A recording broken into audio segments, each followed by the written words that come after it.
My name is Mehrotra. I'm the editor-in-chief for the Clinical Journal of the American Society of Nephrology. And I'm here with Dr. Wouda, who is the recipient of the Trainee of the Year Award for CJASN for the year 2023. Dr. Wouda, can you introduce yourself to the CJASN audience? Yes, thank you. My name is Rosa Wouda, and I'm a physician from Amsterdam.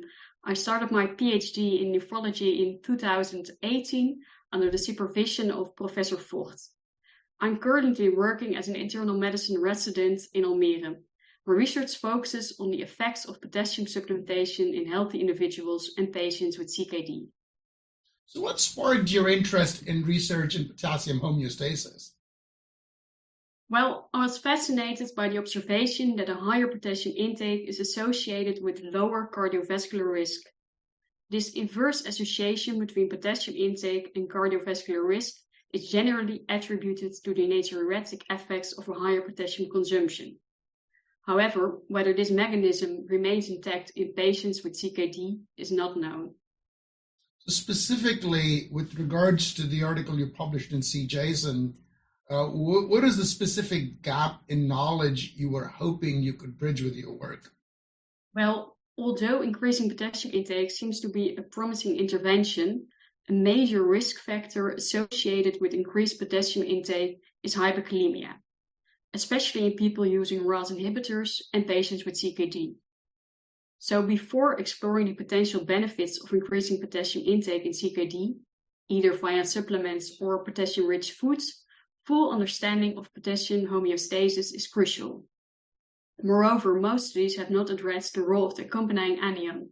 In this RCT in healthy individuals, we investigated whether intracellular uptake and urinary potassium excretion after an acute oral potassium load depended on the accompanying anion and/or aldosterone, and whether this altered the magnitude of changes in plasma potassium.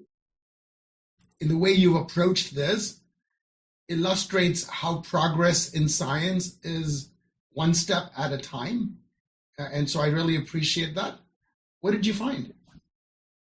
We found that during a 4-hour follow-up, the rise in plasma potassium was similar for potassium citrate and potassium chloride. But red blood cell potassium, as a measure of intracellular potassium, and the transtubular potassium gradient, reflecting potassium secretion, were higher after potassium citrate than after potassium chloride. While this provides evidence that the accompanying anion affects kaliuresis and intracellular uptake of potassium after an acute oral potassium load. In addition, differences in kaliuresis and intracellular uptake between potassium citrate and potassium chloride disappeared with lisinopril, suggesting that both the accompanying anion and aldosterone contribute to the increased intracellular uptake and excretion of potassium after potassium citrate. Fascinating. If you now take a step back, how would you say your work fits into that larger body of work about approaches to potassium supplementation? Well, our data suggests that intracellular uptake and excretion of potassium are higher after supplementation with potassium citrate than potassium chloride. Therefore, supplementation with potassium citrate may be preferred over supplementation with potassium chloride in people at risk for developing hyperkalemia. That makes sense. And what is the next step for your research? And more broadly, where do you think the field should be going?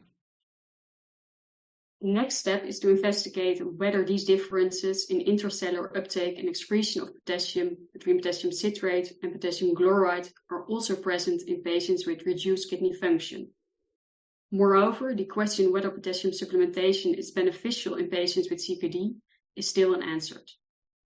Therefore, we are currently conducting a multi-center RCT to study whether potassium supplementation is renal protective in patients with CKD and improves cardiovascular outcomes. Congratulations again, Rosa. What words of advice or wisdom do you have for people that are contemplating or just starting their research training with a focus on kidney disease? I'm still a young researcher in this field, but I would advise others to be curious and ask questions, because the most important breakthroughs often come from asking why and how things work. Also be patient, because research can be challenging and results may not come as quickly as you wish. Thank you for making the time. Look forward to seeing more of your work in the future. Well, thank you, and thank you, CJASN, for this award. And I want to express my gratitude to my supervisors, co-authors, and the participants who have been part of this project. Thank you. This podcast is copyrighted by the American Society of Nephrology. All rights reserved. All content in this podcast is for informational purposes only and is not intended to be medical advice. This podcast should not be used in a medical emergency or for the diagnosis or treatment of any medical condition. Please consult your doctor or other qualified healthcare professional if you have any questions about any medical condition or before taking any drug, changing your diet, or commencing or discontinuing any course of treatment. Thank you for listening to this podcast from the American Society of Nephrology.